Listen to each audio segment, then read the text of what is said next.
కొలువైనవో జగమంత ఏలంగా కలగన్నవో అంజనమ్మకు నువ్వు తొలుచూరువో కొనిదెల ఎంకన్న కొడికే నువ్వో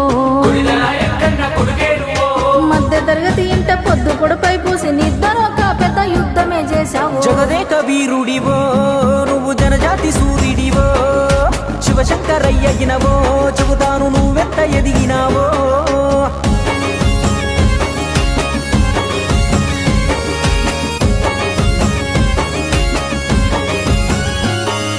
పోలీసు కొడుకైన పోదుళ్ళు కొట్టక బుద్ధిగా పెరిగినావో కన తల్లి కొంగు సాటు బిడ్డవో ఇద్దరు తమ్ముళ్ళ ఇద్దరు చెల్లెళ్ళ ముద్దుగా చూసినావో పెద్దన్న పాత్రలో గెలిసినావో